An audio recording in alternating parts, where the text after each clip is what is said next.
नमस्कार. सखी सह्याद्रीच्या आजच्या भागात मी रश्मी आंबेडकर आपल्या सगळ्यांचं मनापासून स्वागत करते. निरोगी आयुष्य आपल्या सगळ्यांनाच हवं असतं आणि त्यासाठी आपण वेगवेगळ्या गोष्टी करत असतो. मग डाएट बाबतीत आपण जागरूक असतो, व्यायाम आपण करत असतो, वेगवेगळ्या थेरपीज सुद्धा याच्यासाठी वापरल्या जातात आणि त्यातलीच एक थेरपी म्हणजे फिजिओथेरपी. फिजिओथेरपी आपल्याला निरोगी राहण्यासाठी कशी उपयोगी ठरते याचबद्दल आजच्या कार्यक्रमात आपण बोलणार आहोत. विषय काय आहे बघून घेऊया. आजच्या आपल्या कार्यक्रमाचा विषय आहे निरोगी आरोग्याचा मंत्र फिजिओथेरपी आणि या बाबतीत सांगण्यासाठी आपल्याबरोबर आहेत मनाली खातू-बिडे. नमस्कार. कार्यक्रमात तुझं मनापासून स्वागत. US मध्ये तिने या विषयामध्ये डॉक्टर्स केलेला आहे आणि याबद्दलची सगळी माहिती ती आज आपल्याला देणार आहे. तुमच्याही मनामध्ये काही प्रश्न असतील आम्हाला जरूर विचारा. त्यासाठी आपले दूरध्वनी क्रमांक आहेत 24908050 24988050 022 एसटीडी कोड. मुंबई बाहेरून जी मंडळी फोन कॉल्स करणार आहेत त्यांच्यासाठी आणि मोबाईलच्या माध्यमातून जी संपर्क साधणार आहेत त्यांच्यासाठी. फोन कराल तेव्हा दोन गोष्टींची काळजी आपण नेहमीच घेत असतो. एक तर आपल्या टीव्हीचा आवाज आपण पूर्णतः बंद ठेवणार आहोत आणि आजचा जो आपला विषय आहे फिजिओथेरपी निरोगी राहण्यासाठी आपल्याला कशी उपयुक्त ठरू शकते त्याच अनुषंगाने जर प्रश्न विचारलेत तर तुम्हाला जास्तीत जास्त छान उत्तरं मिळतील आणि आपली चर्चा सुद्धा रंगत जाईल. पुन्हा एकदा कार्यक्रमामध्ये तुझं स्वागत करते. आणि मुळात फिजिओथेरपी आपण म्हणतो आहोत ते म्हणजे काय, काय सांगशील? फिजिओथेरपी म्हणजे आपण आता बघितलं गेलं तर औषधाशिवाय आपण म्हणजे व्यायाम वापरून किंवा फिजिओथेरपिस्ट वेगवेगळ्या मोडॅलिटीज वापरतात, मशीन्स वापरतात, टेक्निक्स वापरतात ज्याच्या साहाय्याने पेशंटचे आपण ओव्हरऑल वेदना कमी करू शकतो, त्यांच्या ओव्हरऑल बॉडी मधली हालचाल वाढवू शकतो आणि तसंच खूपशा वेळेला लागणाऱ्या ज्या खर्चिक सर्जरीज आहेत त्या सुद्धा आपण टाळू शकतो. सतत लागणारे जे लॉंग टर्म पेन मेडिकेशन्स असतात त्याचा खूप दुष्परिणाम होऊ शकतो, म्हणून त्या सुद्धा आपण टाळायला किंवा त्या कमी करायला सुद्धा फिजिओथेरपीची मदत होते. तर फिजिओथेरपी ओव्हरऑल तुमच्या जीवनाला कसं हेल्दी किंवा तुमची लाईफस्टाईल कशी तुम्ही इम्प्रूव्ह करू शकाल हे फिजिओथेरपीमध्ये मदत होते. मुळात फिजिओथेरपी म्हटल्यानंतर बऱ्याचदा असं म्हटलं जातं की तुमचं कुठलं तरी ऑपरेशन झालं असेल तर त्याच्यानंतर फिजिओथेरपी करायची असते, पण असं नाहीये. तुम्हाला रोजच्या जगण्यात सुद्धा निरोगी राहण्यासाठी त्याचा उपयोग होऊ शकतो नाही का? आणि आपण त्याच्याबद्दल बोलणार आहोतच. पण मुळात ह्याचे काही वेगवेगळे प्रकार असतात का फिजिओथेरपीचे? हो, फिजिओथेरपीचे बरेच ब्रांचेस आहेत. आपण आता डिस्कस करू शकतो. फिजिओथेरपीमध्ये ऑर्थोपेडिक फिजिओथेरपी म्हणजे तिकडे बोन्स किंवा हाडां रिलेटेड फिजिओथेरपी असते. मग न्यूरोलॉजिकल फिजिओथेरपी त्याच्यामध्ये ज्यांना स्ट्रोक झाला असतो किंवा कुठलेही नर्व रिलेटेड प्रॉब्लेम्स असतात त्याला न्यूरोलॉजिकल फिजिओथेरपी मध्ये कव्हर होतं. जिरियाट्रिक फिजिओथेरपी 65 किंवा 70 एज ग्रुपच्या पुढे ज्यांना लागणारी फिजिओथेरपी असते ती वेगळी असते. पीडियाट्रिक मध्ये पण म्हणजे लहान मुलांना जी फिजिओथेरपी लागते, सेरेब्रल पॅल्सी, स्पॅस्टिसिटी या सगळ्या प्रॉब्लेम्सना सुद्धा फिजिओथेरपीचा भरपूर उपयोग होतो. स्पोर्ट्स थेरपी ते तुम्ही ऐकलंच असेल, आजकाल एवढं फेमस आहे. प्रत्येक स्पोर्टमध्ये लगेच एक कोच आणि फिजिओथेरपिस्ट तिकडे लगेच अक्यूट इंजुरीसाठी हजरच असतो. तर स्पोर्ट्स थेरपी सुद्धा खूप वेल नोन आहे. तर असे बरेच अजून ब्रांचेस आहेत. एक चेस्ट कार्डिओपल्मनरी फिजिओथेरपी ज्याला म्हणतात, चेस्ट फिजिओथेरपी ती कार्डियक सर्जरी नंतर सुद्धा उपयोगी होते. कधी कधी लंगचे काही प्रॉब्लेम्स असतात, निमोनिया झाला असेल किंवा ब्रॉन्कायटिस झाला असेल, तर त्याच्यानंतर सुद्धा ही चेस्ट फिजिओथेरपी उपयोगी पडते. आणि चेस्ट फिजिओथेरपी सर्जरी नंतरही नाही, पण आधीही कन्झर्वेटिव्ह मॅनेजमेंटसाठीही उपयोगी होते. अच्छा. की आता काही तुम्हाला प्रॉब्लेम्स नको व्हायला पाहिजेत, तर त्याच्यासाठी तुम्ही काय आधीपासून काळजी घेतली पाहिजेत किंवा काय व्यायाम केले पाहिजेत, त्याच्यासाठी सुद्धा फिजिओथेरपी खूप उपयोगाची आहे. कसे कसे व्यायाम असतात किंवा ही थेरपी कशी असते ह्याच्याबद्दल मनाली सांगणार आहेच, पण तिने आता असा उल्लेख केला की त्याच्यासाठी वेगवेगळ्या साधनांचा उपयोग केला जातो, वेगवेगळी साधनं त्याच्यासाठी वापरली जातात. तर ती कोणती कोणती आहेत आणि मला वाटतं त्याच्या स्लाइड्स पण आपल्याकडे आहेत, तर मध्ये आपण त्या बघणार आहोत. हो हो हो, अगदी नक्की. काय सांगशील त्या साधनांबद्दल? तर फिजिओथेरपीमध्ये बरेच आम्ही इन्स्ट्रुमेंट्स किंवा मोडॅलिटीज असे वापरतो. काय काय मोडॅलिटीज आम्ही जे वापरतो ते पेन रिलीफसाठी असतात, वेदना कमी करण्यासाठी असतात. आणि बाकीची जी फिजिओथेरपी असते ती समजा मॅन्युअल थेरपी समजा किंवा ज्या काही व्यायाम आम्ही शिकवतो त्याच्यासाठी आम्ही काय वापरू शकतो, थेराबँड. तर आपण आता एक एक करून ते बघूया स्लाइड्सवरती. तर पहिली स्लाइड जी मी दाखवणार आहे ती आहे इलेक्ट्रिकल मोडॅलिटीज. आम्ही बऱ्याच प्रकारच्या इलेक्ट्रिकल मोडॅलिटीज वापरतो. आता पहिल्या स्लाइडमध्ये आपल्याला दिसतंय की एक 4 इलेक्ट्रोड्स वापरले आहेत. या पेशंटला पाठीचं दुखणं होतं म्हणून ते इलेक्ट्रिकल मसल स्टिम्युलेशन असं आम्ही वापरतो आणि त्यांनी ओव्हरऑल स्पॅझम कमी होतो, त्या एरियामधला रक्तप्रवाह वाढतो, ब्लड सर्क्युलेशन इम्प्रूव्ह झाल्यामुळे ओव्हरऑल वेदनाही कमी होतात. म्हणून अशा प्रकारे बऱ्याच मोडॅलिटीज असतात, त्यातली फक्त एक मी या स्लाइडवरती दाखवली आहे. पुढची स्लाइड जी आहे त्याच्यावरती आपण अल्ट्रासाऊंड बघतो. आता रेग्युलर अल्ट्रासाऊंड आणि थेरपेटिक अल्ट्रासाऊंड मध्ये फरक असतो. रेग्युलर अल्ट्रासाऊंड मध्ये त्याची टेक्निक आणि सगळी सेम असते, पण त्याचे जे बेनिफिट्स मिळतात थेरपेटिक अल्ट्रासाऊंडचे, त्यांनी आपल्याला पेन रिलीफ होतो किंवा हिलिंग प्रॉपर्टीज त्यांनी वाढतात. आतमध्ये हलकासा हिटिंग इफेक्ट सुद्धा होतो, पण आपल्याला तो जाणवत नाही. आणि त्याच्याने ओव्हरऑल तुमचं ब्लड सर्क्युलेशन वाढून वेदनाही कमी होतात. आपण पुढे जाऊया, पण एक पहिला फोन घेतोय आपण. रवींद्र कुडाळकर आपल्याशी बोलतायत. नमस्कार सर. नमस्कार. माझे 3 प्रश्न आहेत. पहिला प्रश्न असा आहे की तरुण पेशंटला दिली जाणारी फिजिओथेरपी आणि ज्येष्ठ नागरिकांना दिली जाणारी फिजिओथेरपी यामध्ये कशा प्रकारचा फरक असतो, म्हणजे काय विशेष काळजी तुम्ही घेता का ज्येष्ठ नागरिकांना फिजिओथेरपीचे उपचार देताना? दुसरं असं विचारायचं की एकदा फिजिओथेरपीचे उपचार घेतले तर ते पुन्हा पुन्हा घ्यावे लागतात का, त्याची फ्रिक्वेन्सी कशी असते? आणि तिसरं असं की टिपिकल मध्यमवर्गीयांना रिजनेबल दरामध्ये फिजिओथेरपी कुठे उपलब्ध होऊ शकते का? धन्यवाद.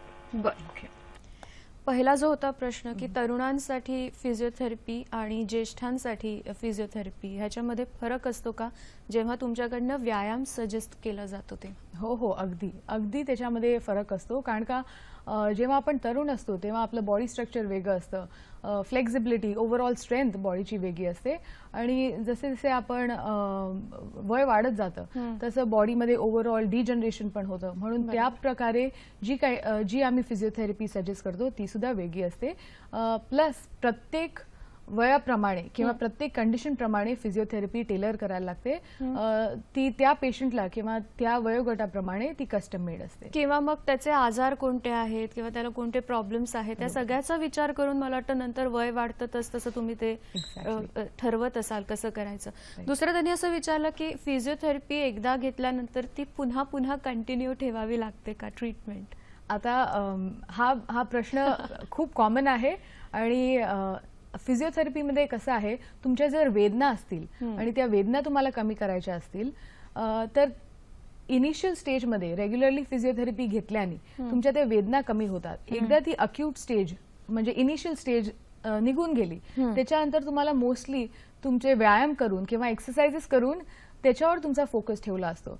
तर तुम्ही घरी सेल्फ मोटिवेटेड असाल आणि स्वतःहून सुद्धा घरी तुम्हाला शिकवलेले जे व्यायाम आहेत ते तुम्ही रेग्युलरली करत असाल तर तो प्रॉब्लेम परत येण्याचे चान्सेस कमी असतात.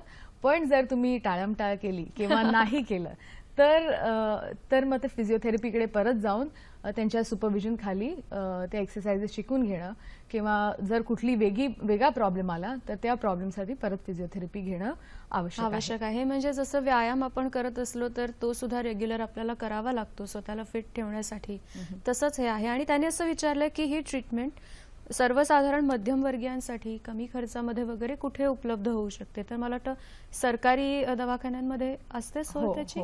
बरेचसे हॉस्पिटल्स आहेत तिकडे आउट पेशंट फिजिओथेरपीचे क्लिनिक्स असतात.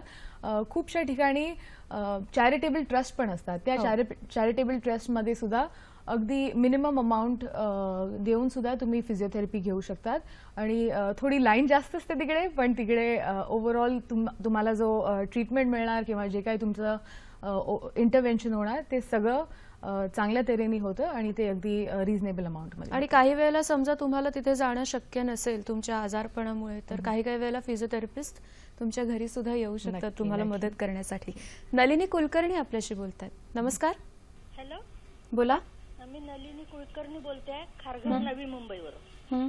माझ्या मनगटाच्या हाड, दोन्ही हाताच्या मनगटापासून पुढच्या याच्यात अगदी सकाळी उठल्यावर तर हालचाल करणं असह्य होतं, इतके अकडून जातात. बरं, धन्यवाद. आखडून जातात त्यांची हाडं सकाळी उठल्यापासून इथपासून पुढे. तर हा आपल्याकडचा थोडासा कॉमन प्रॉब्लेम आहे का नंतर एका ठराविक वयानंतर? हो, हा आता जे त्यांनी जे काही लक्षणं किंवा सिम्पटम्स सांगितली आहेत ते, आणि सकाळी उठल्या उठल्या जे तुम्हाला स्टिफनेस जास्त जाणवतं ते दोन प्रकारे असू शकतं. एक ऑस्टिओआर्थरायटिसमध्ये किंवा रुमेटॉइड आर्थरायटिसमध्ये असू शकतं, डिपेंडिंग अपॉन त्यांचं काय एज ग्रुप आहे आणि त्या कुठल्याही प्रकारचे घरी व्यायाम करतात का सकाळी उठून. तर त्याच्यासाठी आम्ही सजेस्ट करतो सकाळी उठल्यानंतर तुम्ही थोडे स्ट्रेचिंग एक्सरसाइजेस किंवा स्ट्रेंथनिंगच्या ऐवजी स्ट्रेचिंगवरती जास्त भार ठेवला तर त्या ऍक्टिव्ह रेंज ऑफ मोशन ज्याला म्हणतो, जे तुम्ही स्वतःहून व्यायाम करून हात हलवणे, जॉईंट मुवमेंट्स वाढवणे, तर ते केलं तर त्यांना त्याचं खूप सहाय्य होईल आणि त्यांनी त्याचं बेनिफिट होईल. आपण नंतर थोडंसं बघणार आहोत ते व्यायामाचे प्रकार, आणि ते मला वाटतं खूप साधे साधे असतात रोज करण्यासाठी. म्हणजे त्याच्यासाठी तुम्हाला हेवी वर्कआउट वगैरे करायची गरज नसते, साधे असतात. पण जर रोज आपण केले तर मला वाटतं हा प्रश्न सुटू शकतो. आपण साधनांबद्दल बोलत असताना अल्ट्रासाऊंड पर्यंत आलो होतो. याच्यानंतरचं साधन कोणतं आहे? नक्की सांगते. याच्यानंतरचं साधन मी नेक्स्ट स्लाइड वरती दाखवणार आहे. ते आम्ही थेराबँड्स, वेगवेगळ्या प्रकारचे थेराबँड्स वापरतो. आता थेराबँड्स आम्ही का जास्त वापरतो आणि डंबेल्स का एवढे वापरत नाही? थेराबँड्स मध्ये वेगवेगळ्या स्ट्रेंथ प्रमाणे तो कलर कोऑर्डिनेटेड असतो.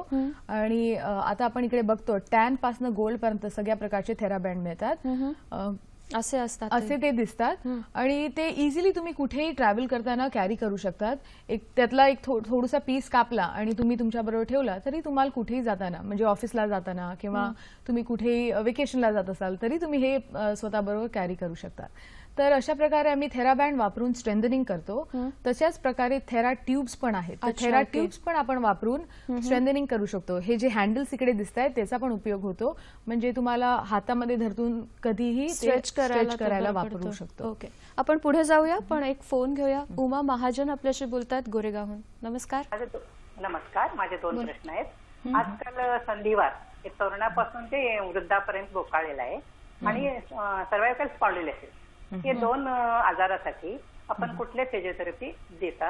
आणखी लंग आणि हार्ट कॅपॅसिटी वाढवण्यासाठी काय करावं? ओके, त्यांचा जो फोन होता उमा महाजनांचा की संधिवात हा सगळ्यात कॉमन प्रॉब्लेम झालाय, तरुण असू देत, ज्येष्ठ असू देत, तर त्याच्याबद्दल काय सांगशील? आणि नंतर लंग आणि हार्ट आपल्या जास्तीत जास्त चांगले निरोगी ठेवण्यासाठी फिजिओथेरपीचा कसा उपयोग होऊ शकतो? नक्की. तर आपण आधी संधिवाताबद्दल बोलूया की ऑस्टिओआर्थरायटिस ऑफ द फोकस आपला जास्त नीवर असणार आहे, कारण का गुडघ्याला रिलेटेड ऑस्टिओआर्थरायटिस प्रॉब्लेम्स बरेच लोकांना होतात. तर इकडे आपल्याला स्क्रीनवर दिसतंय ह्या स्लाइड वरती की हा जो आहे तो हेल्दी नी जॉईंट आहे, नॉर्मल नी जॉईंट असा दिसतो. वरती एक आपलं जे हाड असतं आणि खालच्या हाडाच्या मध्ये एक कार्टिलेज म्हणजे कुशन असते एक, आणि ती कुशन आपल्याला ओव्हरऑल शॉक अब्झॉर्बिंग साठी मदत करते. पण जसं वय वाढत जातं तशी ती कुशन किंवा ती जी गादी असते ती त्याची बरेच वेअर अँड टेअर होतं, डिजनरेशन होतं. आणि आपल्याला ह्या बाजूला उजव्या बाजूला दिसत आहे की त्या गादीला कसा फरक पडला आहे आणि त्या बोन्स वरती सुद्धा किती स्ट्रेस किंवा वेअर अँड फ्रिक्शन झालंय. तर स्परिंग ऑफ द बोन होतं किंवा डिजनरेशन ऑफ द आर्टिक्युलर कार्टिलेज होतं. तर हे वयाप्रमाणे हे होणं साहजिक आहे, पण हे आपण कसं कमी करू शकतो किंवा हे कसं आपण अवॉइड करू शकतो. तर आर्थरायटिस ची कारणं बरीच आहेत की हेरिडेटरी होऊ शकतो किंवा स्त्रियांमध्ये जास्त होतं पुरुषांपेक्षा एका सर्टन एज ग्रुप नंतर. बरोबर. ते हॉर्मोनल रिलेटेड आहे आणि त्याच्यावरती आपण काय व्यायाम केले पाहिजेत किंवा हे ऑस्टिओआर्थरायटिस लवकर नको व्हायला किंवा त्याचं डिजनरेशन लवकर नको व्हायला म्हणून आपण काय व्यायाम करू शकतो हे मी नेक्स्ट स्लाइड्स मध्ये दाखवणार आहे. जरूर. नेक्स्ट स्लाइड मध्ये हा एक्सरे आपण एकदा बघूया. हा नॉर्मल जॉईंट स्पेस असते. ही नॉर्मल जॉईंट स्पेस आर्थरायटिस मध्ये कमी होऊन जाते. बरोबर. ती कमी झाल्यामुळे दोन्ही बोन्स मध्ये ते फ्रिक्शन होतं आणि बाजूला आपण जे बघतो ते बोन स्पर्स पण आहेत. ते बोन स्पर्स सुद्धा कधी कधी टोचून जास्त वेदना होतात आणि मग आपण कव्हर करणार आहोत की काय तुम्ही व्यायाम करू शकतात. आपण त्याच्याकडे येऊया. आपण एक फोन घेऊया. डोंबिवलीहून फोन आहे. मारुती बोराडे आपल्याशी बोलतात. नमस्कार सर. नमस्कार मॅडम. बोला. मॅडम माझा पाटणीचा कणा पूर्ण दुखतोय, तर त्यासाठी काय फिजिओथेरपी मध्ये काय उपाययोजना आहेत का? सर आपलं वय सांगू शकाल प्लीज? माझं वय 33 वर्ष. किती? 33 वर्ष. बर. कमी वयामध्ये सुद्धा होऊ शकतो हा आजार, त्याच्याबद्दल सुद्धा बोलणं झालं होतं. आपण व्यायामाकडे येऊया जेणेकरून सगळ्यांनाच त्याचा उपयोग होईल, आपण हे टाळू शकू थोडंसं. त्याच्याबद्दल काय सांगशील? नक्की.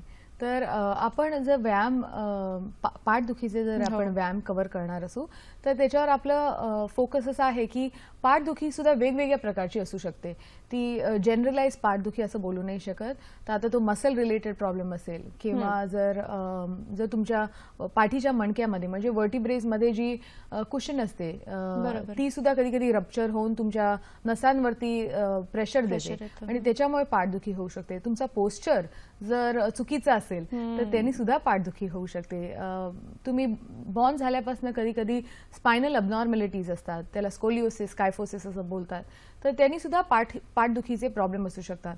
तर क्लिनिकल डायग्नोज केल्यानंतरच आम्हाला कळतं की ही पाठदुखीचा रूट कॉज काय आहे, कुठून ही पाठदुखी सुरू होते. कधी कधी एवढा सोपा उपाय असतो की तुमचे पायाचे जे मसल्स असतात हॅमस्ट्रिंग्स ते एवढे टाईट असतात कधी कधी तुम्हाला खाली बसून मांडी घालता येत नाही. तेव्हा तुम्हाला कळतं की पण ते जर तुम्ही हलक्या प्रमाणे स्ट्रेच केले तरी पाठदुखी कमी होते. तर काही काही उपाय एवढे सोपे असतात ते केल्याने सुद्धा ती पाठदुखी कमी होऊ शकते.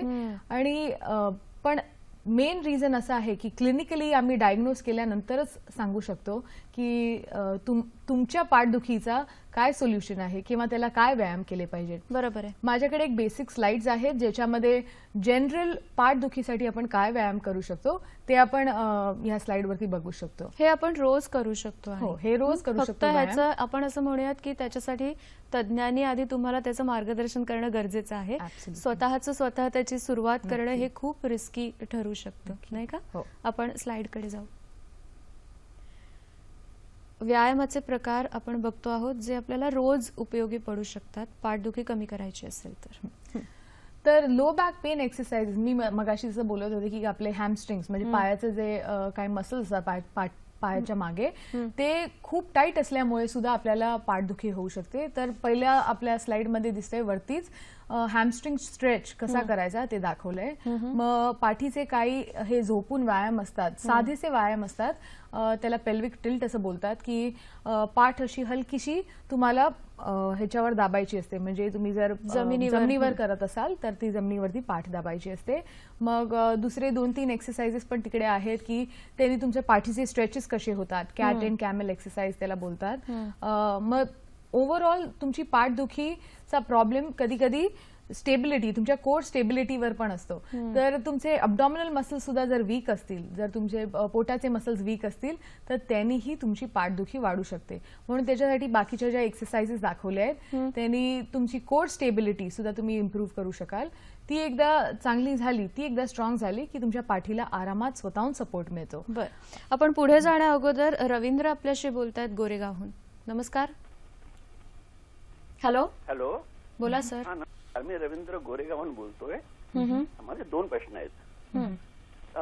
जन्माला आल्यानंतर तान्ह्या मुलाला या बायका ज्या मॉलिश करतात त्या सुद्धा एक प्रकारचं फिजिओथेरपीच आहे. तर ती करून घेणं कितपत ऍडवायझेबल आहे आणि असेल योग्य तर ते किती दिवस किंवा महिने चालू ठेवावं जास्त माहिती. दुसरा प्रश्न असा की अशा फिजिओथेरपीचे शॉर्ट कोर्सेस असे करू शकतो का, ज्यामुळे आपण आपल्या घरातल्या लोकांना त्याचा फायदा करून देऊ शकतो. बर. आणि ते मॉलिश करणारे किंवा मसाज करणारे जे लोक येतात, आता त्यांची योग्यता कितपत आहे आपल्याला कसं कळायचं, पण त्यांच्याकडनं असं फिजिओथेरपी किंवा मॉलिश करून घेणं सुद्धा ऍडवायझेबल आहे का, आपलं मत सांगा प्लीज. धन्यवाद. लहान मुलांच्या मॉलिश बद्दल विचारलंय की अगदी सर्रास सगळ्या घरांमध्ये होतं, तर ते मुळात योग्य आहे का, आणि असेल तर ते किती वयापर्यंत करावं त्या मुलाचं? ओके. तर आता आमच्या फील्डमध्ये फिजिओथेरपीमध्ये फक्त मॉलिशच असं किंवा मसाजच कव्हर होतो असं नाही आहे. आम्ही भरपूर काही काही कव्हर करतो. पण मसाज बेसिकली का केला जातो की बॉडीमधलं ब्लड सर्क्युलेशन इम्प्रूव्ह होण्यासाठी. त्याचे बरेच बेनिफिट्स आहेत की तुमचं ओव्हरऑल जेव्हा बॉडीतलं ब्लड सर्क्युलेशन इम्प्रूव्ह होतं तेव्हा ग्रोथ पण चांगली होते किंवा सगळे न्यूट्रिएंट्स बॉडीमध्ये चांगल्या प्रकारे पोचतात आणि कधी कधी ज्या हलक्या वेदना होत असतात त्या वेदना सुद्धा कमी होतात. तर जो बेसिक जो प्रिन्सिपल आहे मसाजचा किंवा मॉलिशचा, जर ते मनात ठेवून आपण तो जो मसाज करत असू तर तो मसाज डेफिनेटली उपयोगी पडणार. पण किती वयापर्यंत तो केला पाहिजे किंवा तो कधी थांबवला पाहिजे हे तुम्ही तुमच्या डॉक्टरना विचारूनच त्याचा सल्ला घेणं खूप गरजेचं आहे. कारण का आणि कोण तो मसाज एक्झॅक्टली. ऑल्सो सगळ्या लहान मुलांचे त्यांचे मसल्स किंवा त्यांचे बोन्स सुद्धा पूर्णपणे फ्यूज झाले नसतात तोपर्यंत. तर किती प्रेशर टाकायचं किंवा किती प्रेशर नाही टाकायचं हे सुद्धा एक क्वेश्चन असू शकतो की हे किती बरोबर आहे की किती नाही. म्हणून हे तुमच्या डॉक्टरच्या सल्ल्याने तुम्ही हे करू शकतात. बिकॉज प्रत्येक इंडिव्हिज्युअलसाठी ते वेगळं किंवा त्यांनी कुठला वेगळा प्रॉब्लेम ही परत क्रिएट होऊ शकतो. हेच मोठ्यांसाठी सुद्धा लागू पडतं ना. त्यांनी जो दुसरा प्रश्न विचारला होता की मोठे सुद्धा काही काही वेळेला मसाज करून घेतात, तर तो कोणाकडून करायचा आणि कोण ते शास्त्रोक्त पद्धतीने करतंय हे आपल्यालाच चेक ठेवणं थोडंसं गरजेचं आहे. त्यांनी असं विचारलं होतं की घरच्यांच्या सगळ्यांच्या उपयोगासाठी प्रत्येकाला असं जाऊन शॉर्ट कोर्सेस करता येऊ शकतात का, फिजिओथेरपीचे शिकता येऊ शकतं का ते? आता बऱ्याचशा वेळेला कधी कधी फिजिओथेरपिस्टचे सेमिनार्स असतात किंवा शॉर्ट कोर्सेस किंवा वन डे कोर्सेस असतात. तिकडे जाऊन तुम्हाला ओव्हरऑल तुमची लाईफ किंवा हेल्दी लाईफस्टाईल कशी वाढवायची असे सुद्धा कोर्सेस असतात.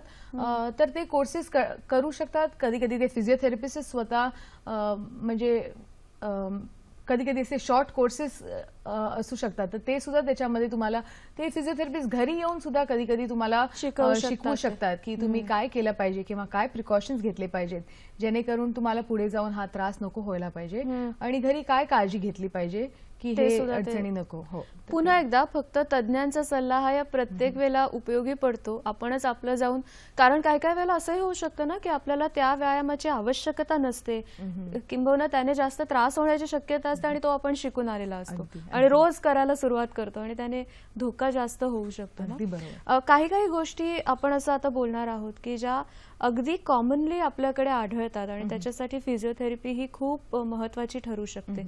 आपण संधिवाताबद्दल थोडक्यात बोललो, त्या बरोबरीने पाठदुखी आहे किंवा इतरही असे काही प्रॉब्लेम्स आहेत, त्याच्याबद्दल तू काय सांगशील? नक्की.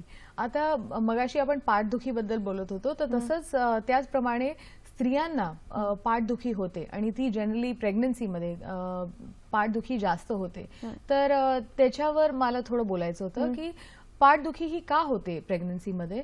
आणि त्याच्याकडे माझी नेक्स्ट स्लाइड जी आहे, जो नॉर्मल बॉडीचा आपला पोस्चर असतो तो प्रेग्नन्सीमध्ये जसं महिने पुढे पुढे जातात तसं त्या पाठीचा कणा तो त्याचा शेप बदलत जातो. तर आता पाठीचा कणा आपल्याला जो इकडे दिसतोय त्याचा शेप बदलत जातो आणि पूर्ण स्ट्रेस त्या मधल्या सगळ्या पाठीच्या कणावरती येतो. ओव्हरऑल तुमची सेंटर ऑफ ग्रॅव्हिटी सुद्धा पुढे मूव्ह होते आणि बॉडीमध्ये एक रिलॅक्सिंग नावाचा हॉर्मोन असतो, तो प्रेग्नन्सीमध्ये जनरली जास्त रिलीज होते. त्यांनी लिगमेंट स्टेबिलिटी किंवा लॅक्झिटी वाढते आणि त्यांनी पाठीचं दुखणं जास्त होऊ शकतं. तर त्याच्यामध्ये सुद्धा फिजिओथेरपी आम्ही बरेच प्रकारचे मोबिलायझेशन टेक्निक्स वापरतो. ते नेक्स्ट स्लाइडमध्ये जी मोबिलायझेशन टेक्निक आहे त्याच्यामध्ये फिजिओथेरपिस्ट दाखवत आहेत की तुमच्या कमरेचे कसे मोबिलायझेशन टेक्निक्स करू शकतो किंवा वेगवेगळ्या प्रकारचे कसे तुम्ही एक्सरसाइजेस करू शकतात. त्याच्या नेक्स्ट स्लाइडवरती आपण बघतो थेराबँडचा वापर करून स्ट्रेंथनिंग केलेला आहे. अच्छा. अगदी हलका येलो कलरचा थेराबँड वापरलाय आणि त्याच्या नेक्स्ट स्लाइड मध्ये आपल्याला बघतो आपण पोटाचे आणि पाठीचे दोन्ही फिजिओ बॉल वापरून व्यायाम करतो. त्यांनी ओव्हरऑल तुमच्या वेदना कमी होतात आणि तुमची स्टेबिलिटी सुद्धा वाढते.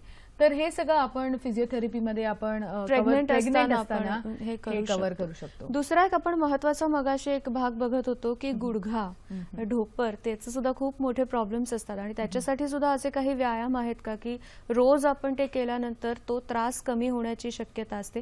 त्याच्यानंतर आपल्याला मुद्दा आहे की ऑपरेशन झाल्यानंतर सुद्धा फिजिओथेरपी बऱ्याचदा सजेस्ट केली जाते. त्याच्याबद्दल पण आपण बोलणार आहोत, पण आधी गुडघ्याबद्दल बोलूया. ओके. तर गुडघ्या समजा संधिवात असो किंवा ऑपरेशन झालं असेल तर त्याच्यानंतर किंवा आधी दोन्ही फिजिओथेरपीच्या एक्सरसाइजेस करणं आधीपासूनच उपयोगी आहे. बिकॉज एकदा सर्जरी झाली की तुमच्या वेदना एवढ्या जास्त असतात की त्यावेळेला काहीतरी नवीन शिकून आणि ते रोज करणं आणि नियमितपणे करणं खूप कठीण पडतं. म्हणून खूपशा वेळेला जेव्हा आपली नी सर्जरीज होतात किंवा हिप सर्जरीज होतात त्याच्या आधीच जर एक महिनाभर तुम्ही फिजिओथेरपी घेतली असेल आणि ते सगळे व्यायाम तुम्हाला आधीपासनं कसे नीट करायचे ते तुम्हाला जर जमत असेल तर सर्जरी नंतर सुद्धा ते सगळे एक्सरसाइजेस करणं खूप सोपं जातं आणि मग तुम्हाला जास्त ताण येत नाही आणि त्याचे उपयोगही खूप चांगले त्याचे रिझल्ट्स पण चांगले आपल्याला मिळतात. पण इतर वेळेला सुद्धा गुडघ्याचे प्रॉब्लेम्स होऊ नयेत ह्याच्यासाठी रोजचे काही व्यायाम आहेत का? आहेत ना. बेसिक व्यायाम आहेत. मी एक स्लाइड दाखवते आता तुम्हाला पटकन. त्याच्यामध्ये आपण जर ते फॉलो केले तर गुडघ्यावरचा ताण किंवा रोज बऱ्याच जणांचं उभ्याचं काम असतं, बरेच जण सारखे बसलेले असतात, त्याच्यामुळे सुद्धा तो ताण येऊ शकतो. नक्की नक्की. तर हे बेसिक काय व्यायाम आहेत ते आपण कुठेही करू शकतो. खालचे जे व्यायाम दिसत आहेत ते बसल्या बसल्या खुर्चीवर किंवा तुमच्या डेस्कवरतीही तुम्ही कधी करू शकतात. घरी जर असाल सकाळी उठायच्या आधी बेडवरती तुम्ही पहिले जे व्यायाम आहेत ते करू शकाल. ते तुमच्या गुडघ्याच्या वरती जे सगळे मसल्स आहेत किंवा गुडघ्याच्या मागे जे मसल्स आहेत ते सगळे स्ट्रॉंग करायला हे व्यायाम करणं खूप इम्पॉर्टंट आहे. तर पहिले जे 4 आपण व्यायाम बघतो ते ओव्हरऑल तुमच्या गुडघ्याच्या आजूबाजूची स्ट्रेंथ इम्प्रूव्ह करायला मदत करतात आणि हे जे त्याच्या खालचे जे व्यायाम आहेत ते सुद्धा तुमच्या काफ मसल्स म्हणजे पोटऱ्या त्या सुद्धा स्ट्रेंथन करायला मदत करतात. तर ओव्हरऑल ह्या सगळ्या आपण एक्सरसाइजेस एका फिजिओथेरपिस्टच्या सुपरविजन खाली आधी शिकल्या पाहिजेत आणि मग एकदा तुम्हाला त्या जमल्या की मग तुम्ही घरी स्वतःहून ते करू शकता तुमच्या फॉलोअपनी. आणि मला वाटतं त्या तुम्ही अगदी कुठल्या तरी मशीनच्या इथे वगैरे जाऊन करण्याची गरज नाहीये. तुम्ही तुमच्या ड्रेसिंग टेबल जवळ उभं राहून, ओट्याजवळ फॉर दॅट मॅटर ओट्याजवळ उभं राहून सुद्धा अगदी करू शकता. फ्रोझन शोल्डर हा सुद्धा एक खूप महत्वाचा प्रॉब्लेम सगळीकडे बघायला मिळतो. आपण फक्त भारताबद्दल बोलत नाही आहोत, हा प्रॉब्लेम मला वाटतं सगळीकडे आहे. त्याच्या मागचं कारण काय, मुळात ते काय असतं आणि मग त्याच्यावरचे उपाय म्हणून कोणते व्यायाम आपण करतो? नक्की. तर फ्रोझन शोल्डर हा आजकाल तुम्ही एवढा कॉमनली ऐकला असेल की मिडल एज ग्रुपमध्ये जनरली तो होतो. त्याचे बरेचसे स्टेजेस असतात. आता माझ्याकडे एक स्लाइड आहे ज्याच्यामध्ये आपण बघू शकतो की खांद्याचं पूर्ण स्ट्रक्चर कसं असतं आणि काय एक्झॅक्टली म्हणजे फ्रोझन शोल्डर. तर ह्या स्लाइडमध्ये आपल्याला आपला एक खांद्याचे सगळे बोन्स दिसत आहेत, त्याच्यामध्ये लिगमेंट्स असतात किंवा त्याच्यामध्ये जे सगळे मसल्स असतात त्या मसल्सला कव्हर करायला एक कॅप्स्यूल असते. ती जी कॅप्स्यूल असते ती बऱ्याच कारणांमुळे ती टाईट होऊ शकते. ती एकदा कॅप्स्यूल टाईट झाली तर मग तुमच्या वेदना सुरू होतात आणि त्यालाच फ्रोझन शोल्डर असं म्हणतात. तर फ्रोझन शोल्डर मध्ये सुद्धा 3 स्टेजेस असतात. पहिल्या फ्रोझन शोल्डरची जी स्टेज असते त्याला फ्रीजिंग स्टेज असं म्हणतात. म्हणजे तो अजून फ्रोझन नाहीये, फ्रीजिंग आहे. त्याच्यामध्ये वेदना कमी होतात आणि तुमची मोबिलिटी जी आहे ओव्हरऑल ती सुद्धा कमी होते. म्हणजे तुमच्या खांद्याची हालचाल ती कमी होते. नेक्स्ट स्टेज मध्ये ज्याला फ्रोझन बोलतात तेव्हा तुमच्या वेदना ओव्हरऑल ज्या आहेत त्या आधीपेक्षा थोड्या कमी होतात पण मोबिलिटी टोटली कमी होते. म्हणजे हालचाल अगदीच थांबते. तुमच्या रेग्युलर तुम्हाला ज्या मुव्हमेंट करायच्या आहेत त्या देखील होत नाही. म्हणून त्याला कम्प्लिटली फ्रोझन असं बोलतात. आणि थर्ड स्टेजला थॉईंग असं स्टेज बोलतात. त्या स्टेजमध्ये तुमच्या वेदनाही कमी आधीपेक्षा पहिल्या 2 स्टेजपेक्षा कमी झाल्या असतात आणि तुमची मोबिलिटी वाढते. तर ती एकदा मोबिलिटी वाढल्यावर मग तुमचं ओव्हरऑल लाईफ नॉर्मल फंक्शनिंग वरती येतं. पण ह्या सगळ्या स्टेजला ऑलमोस्ट 1-1.5 किंवा 2 वर्षही लागू शकतात. तर ह्या स्टेजमध्ये तुम्ही काय प्रिकॉशन्स घेतले पाहिजेत किंवा काय एक्सरसाइजेस केल्या पाहिजेत की हे फ्रोझन शोल्डर नाही झालं पाहिजे. जनरली डॉक्टरांनी किंवा रिसर्च नी फाइंड आउट करायला ट्राय केलंय की का हा फ्रोझन शोल्डर होतो. त्यांच्याकडे अजूनही उत्तर काही नाही उत्तर नाहीये सापडलेलं. त्या ह्याचं. पण ज्यांना डायबिटीज होतं त्यांना फ्रोझन शोल्डर व्हायचे चान्सेस जास्त आहेत किंवा 40+ एज ग्रुप स्त्रियांना फ्रोझन शोल्डर जास्त होतो पुरुषांपेक्षा.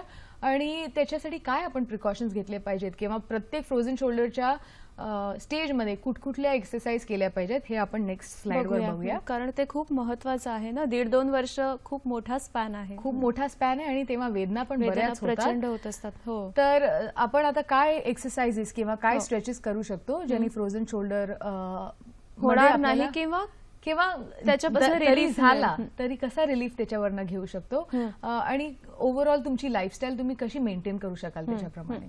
मग ह्या उजव्या बाजूला आपण बघतो खाली इथे मध्ये 3 जे एक्सरसाइजेस दाखवले त्याला स्ट्रेचेस बोलतो आम्ही. एक डोअर फ्रेम आहे त्याच्या मदतीने तुम्ही जरा खांद्याचे खांदा म्हणजे खांदा हात असा उभा- हळूहळू वर करण्याचा करून प्रयत्न करायचा. आणि तो हलका स्ट्रेच त्याला पेक्टोरालिस स्ट्रेच असं म्हणतात. बायसेप स्ट्रेच तो दुसरा स्ट्रेच आपल्याला दिसतोय तो सुद्धा करणं इम्पॉर्टंट आहे. उजव्या बाजूला अगदी दिसत आहेत की ते फिंगर्स घेऊन कसं फिंगर लॅडर एक्सरसाइजेस त्याला बोलतात त्यांनी सुद्धा इम्प्रूव्ह होतं shoulder range of motion. Pendular exercises खूप कॉमनली दिल्या जातात आणि ज्यांनी तुम्ही हात असे पुढे मागे आणि आजूबाजूला गोल कंडिशनमध्ये वापरू शकतात. डाव्या बाजूला आपल्याला दिसतंय इथे काठी घेऊन सगळ्या एक्सरसाइजेस आपण करतो. तर काठी घेऊन का त्या एक्सरसाइजेस करणं इम्पॉर्टंट आहे. तुमचा जो फ्रोझन शोल्डर झालेला असतो त्याला मुवमेंट बिलकुल कमी झाली असते. त्याची एवढं रिस्ट्रिक्शन वाढलं असतं की जो चांगला शोल्डर आहे जो चांगला खांदा आहे त्याच्या मदतीने जर तुम्ही ती काठी धरली आणि दुसरा जो हात ज्याला फ्रोझन शोल्डर झालाय त्याच्या मदतीने तुम्ही उरलेल्या एक्सरसाइजेस करू शकतात की तुम्ही त्याचा मोबिलिटी रेंज ऑफ मोशन आणि त्याची हालचाल चांगली वाढवू शकतात. तर म्हणून या दुसऱ्या 6 ज्या एक्सरसाइजेस आहेत त्या सगळ्या एका स्टिक किंवा काठीच्या मदतीने आपण करू शकतो. मी हसते त्याच्यामागचं कारण असं आहे की आपल्याकडे बऱ्याचदा त्याचा जो फॉलोअप असतो तो तितकासा सिरियसली घेतला जात नाही. फ्रोझन शोल्डर कारण की तुमच्या आजूबाजूला जर तसा कोणी पेशंट असेल तर आपण जितक्या सहज पद्धतीने हे हातांची हालचाल करतोय ते करण्यासाठी त्यांना प्रचंड वेदनेतून जावं लागत असतं आणि आपल्याला वाटतं काय हे एवढा सुद्धा हात वर करता येत नाही तर त्यांना खरंच पॉसिबल नसतं ते. पण ह्याचा फॉलोअप ठेवणं सुद्धा तितकंच गरजेचं आहे ना. ते व्यायाम नियमितपणे करणं दुखत असलं तरी जे सांगितलेले व्यायाम आहेत ते करणं हे फार गरजेचं आहे. आपल्याकडे हा प्रॉब्लेम आहे का थोडा की त्याचा फॉलोअप नीट ठेवला जात नाही. हा प्रॉब्लेम सगळीकडेच आहे असं नाहीये की फक्त आपल्याकडेच आहे. बिकॉज काय होतं कुठलीही आपल्याला कुठलाही प्रॉब्लेम असेल आणि समजा थोड्या दिवसानंतर जरा बरं वाटायला लागलं की आपल्याला वाटतं की आता ह्याची काही गरज नाहीये. किंवा समजा फॉर एक्झाम्पल तुम्ही डाएट करत असाल ऑल ऑफ अ सडन वजन कमी व्हायला लागलं तर थोड्या दिवसानंतर तुम्ही ते डाएट थांबवून देतात. तसंच फिजिओथेरपीमध्ये सुद्धा किंवा कुठलेही तुम्ही व्यायाम करताना तुम्ही जेव्हा रिझल्ट बघायला लागतात तेव्हा ते थांबवू नका. ते कंटिन्युअस चालू ठेवा. त्यांनीच तुमचा ओव्हरऑल तुम्हाला जे काही त्याचे इफेक्ट्स आहेत त्याची एफिशियन्सी आहे ते पूर्णपणे तुम्हाला त्याचा उपयोग होऊ शकेल. सो फॉलोअप फिजिओथेरपीमध्ये तेवढाच इम्पॉर्टंट आहे जेवढा तुमची इनिशियल ट्रीटमेंट किंवा सुरुवातीला तुम्ही जेवढं त्याच्यामध्ये मेहनत टाकतात तेवढी कंटिन्युअस मेहनत ठेवणं सुद्धा इम्पॉर्टंट आहे. कारण का काही असे फ्रोझन शोल्डर सारखे प्रकार 1 ते 1.5 वर्ष तुम्हाला त्रास होऊ शकतो. तर ते तुम्ही रेग्युलरली व्यायाम केले तर तो त्रास नक्की कमी होऊ शकतो आणि follow up is must. Follow up is must म्हणजे थोडा करायचा वगैरे नाही. It is must. तो करावाच लागणार आहे. स्ट्रोक्स बद्दल आपण बोलूया. आपण एक फोन आहे. श्रेया मेढेकर आपल्याशी बोलतात ठाण्याहून. नमस्कार. नमस्कार मॅडम. बोला. माझं नाव श्रेया मेढेकर. मी ठाण्यावरून बोलते. माझ्या मिस्टरांना लोअर बॅक स्पाइन प्रॉब्लेम आहे. त्यांना म्हणजे सांगितलेलं आहे की त्यांची जी 2 बोन्स जॉईंट असतात ती सरकलेली आहेत म्हणून. तर मला एखादी एक्सरसाइज त्यांच्यासाठी भेटली तर खूप बरं वाटेल. म्हणजे त्यांना काय ऍक्च्युली बेल्ट लावायला सांगितलं किंवा ऑपरेशन हे 2च ऑप्शन दिलेले आहेत. मला त्याच्यावर एखादी एक्सरसाइज किंवा एखादं काय सजेशन भेटलं तर खूप बरं होईल. बरं, धन्यवाद. लोअर बॅक स्पाइन त्यांना बेल्ट लावायला सांगितलंय किंवा सर्जरी सांगितली तर त्यांना एक व्यायाम त्यांनी खरं तर सजेस्ट करायला सांगितलं, पण तुम्ही याच्याबद्दल ओव्हरऑल काय सांगशाल? तर लो बॅक पेन आता जे त्यांनी एक्झाम्पल दिलं त्याच्यामध्ये मे बी जसं त्यांनी सिम्पटम्स सांगितले आहेत, तर ते बोलतायत की दोन कुठली तरी स्लिप सरकली आहे. बरोबर. तर ते सरकल्यामुळे कधी कधी ते सिम्पटम्स जे असतात ते स्लिप सरकल्यामुळे पण नसतात, ते तुमची पाठदुखीमुळे असतात, मसल इम्बॅलन्स असतो. तर त्याच्यासाठी बेसिक पाठीच्या एक्सरसाइजेस, पण ऑलवेज रिमेंबर त्या एक्सरसाइजेस एका फिजिओथेरपिस्टच्या सुपरविजन खालीच केल्या पाहिजेत. एकदा त्या तुम्हाला एक्सरसाइजेस आल्या की मग तुम्ही स्वतः घरी करू शकतात. माझ्याकडे ज्या स्लाइड्स आहेत पाठदुखीच्या, त्या आपण मगाशी ज्या बघितल्या त्यातल्या सुरुवातीसाठी बेसिक ज्या एक्सरसाइज आहेत, म्हणजे समजा तुम्ही बेडवरती झोपून किंवा जमिनीवरती झोपून हलक्या रीतीने पाठीला तुम्ही जमिनीवरती दाबायचं, त्याला पेल्विक टिल्ट असं म्हणतात किंवा पेल्विक स्टेबिलायझेशन अशा एक्सरसाइजेस म्हणतात.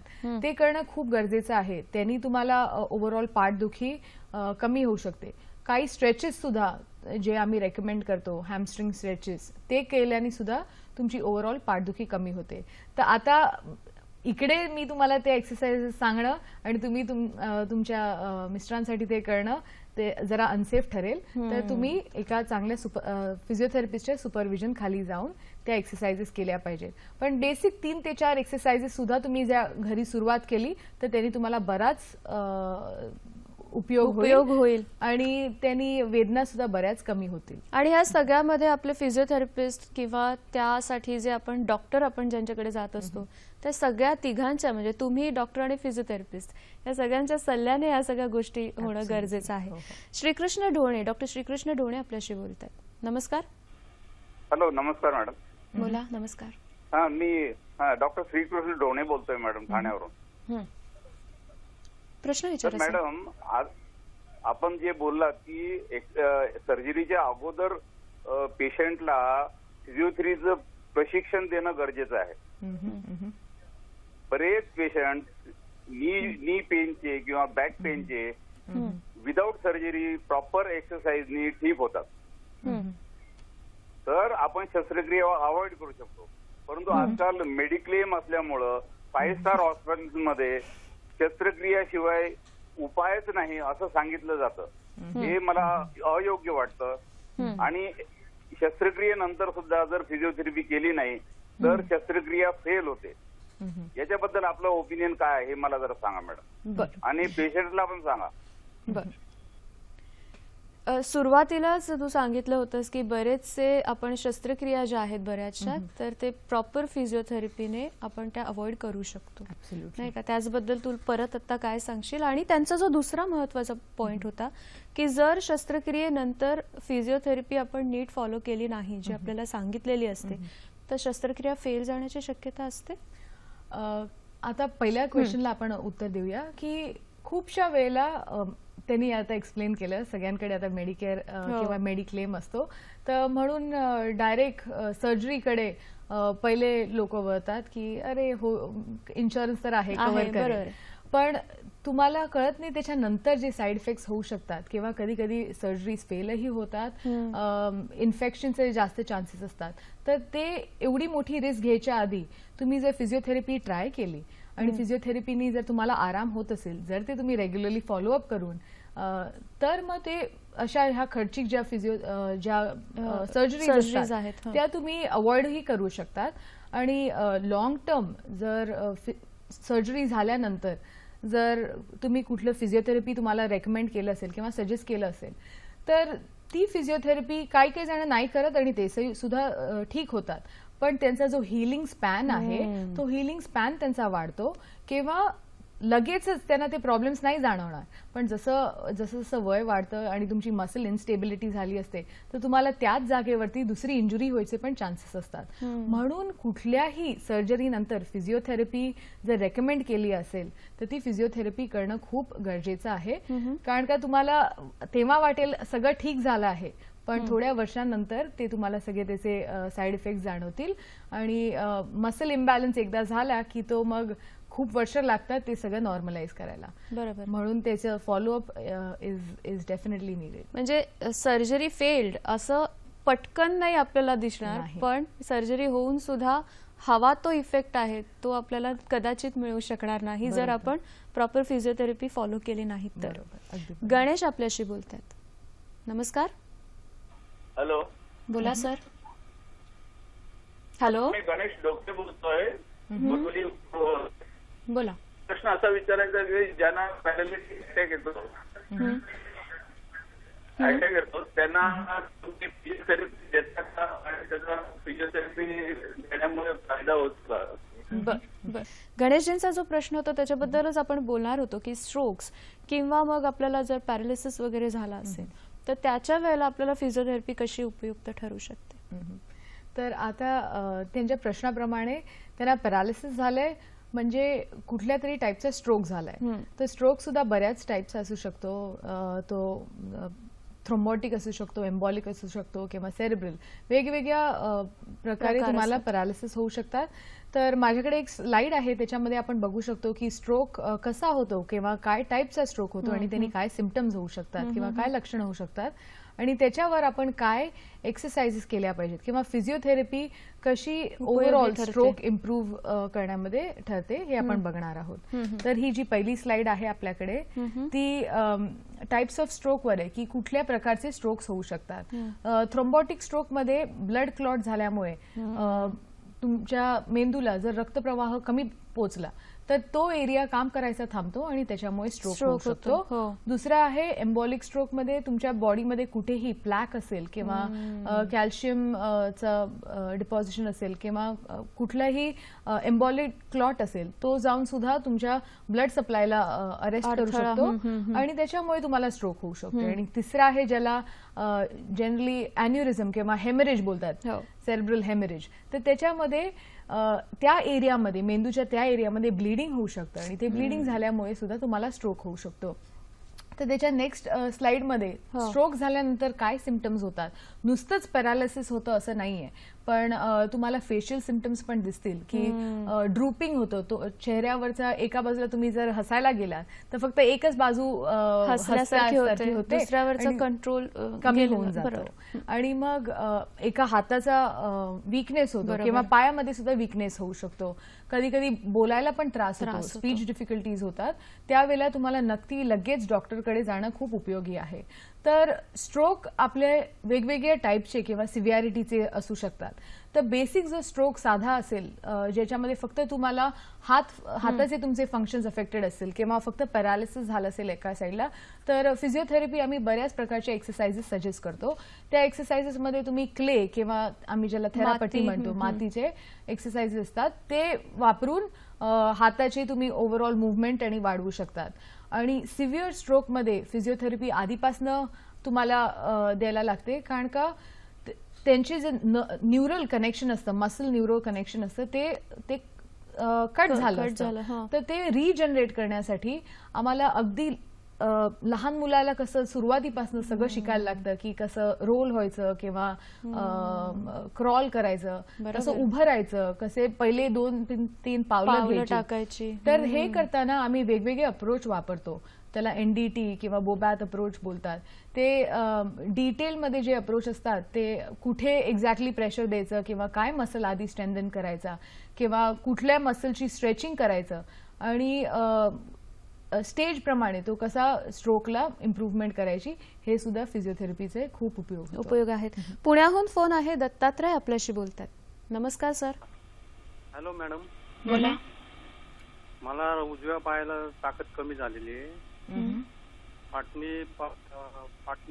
पाठीचं MRI केलेलं आहे. तर जर्मन मॅक्स थेरपी सांगितली. जर्मन मॅक्स थेरपी काय प्रकार? बर.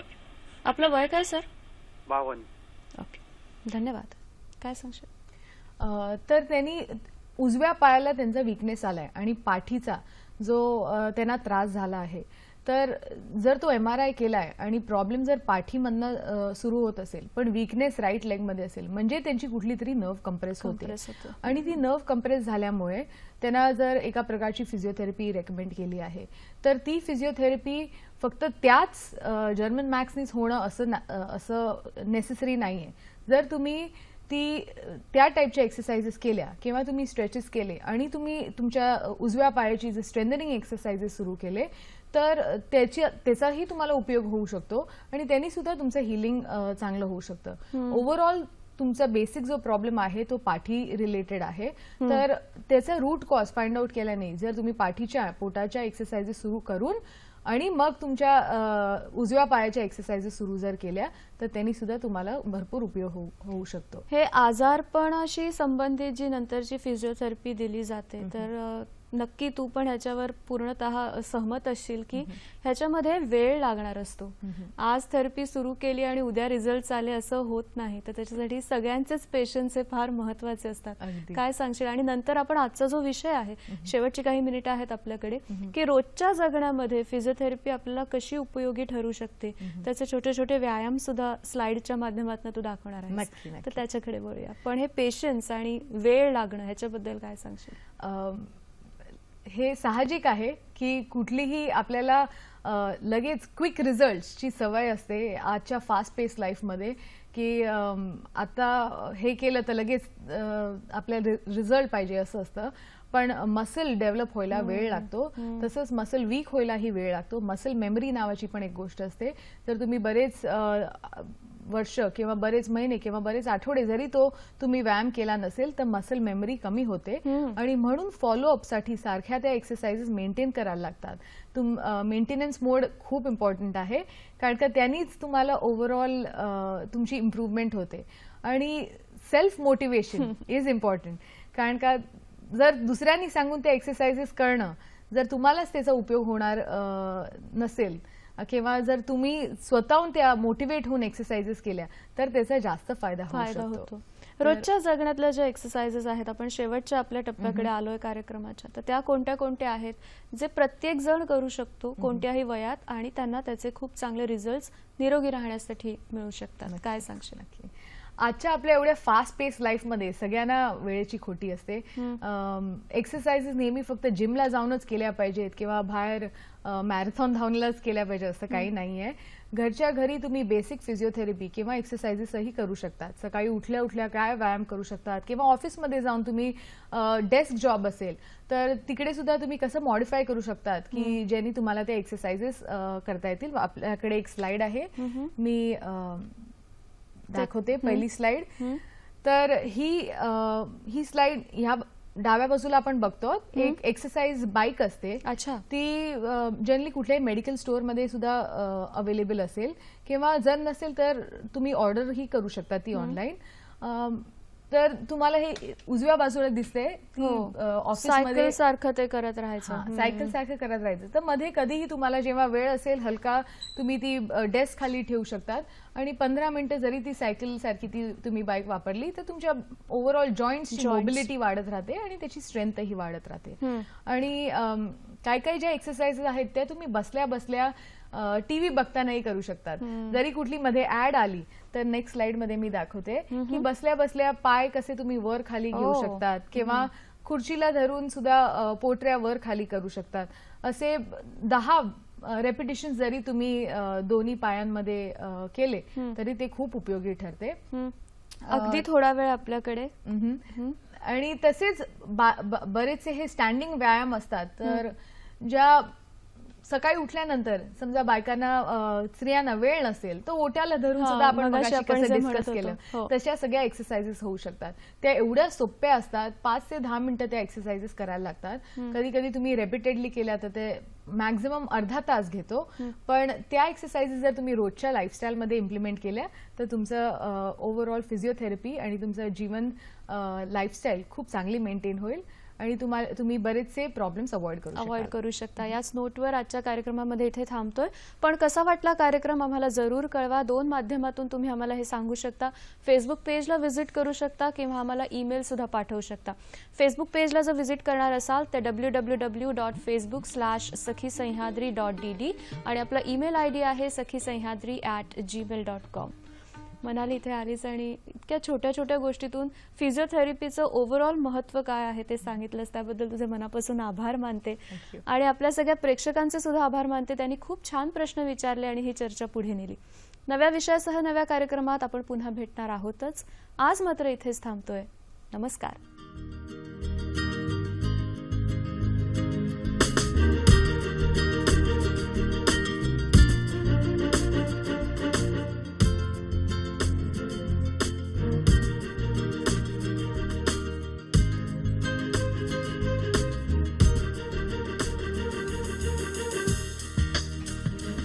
आहे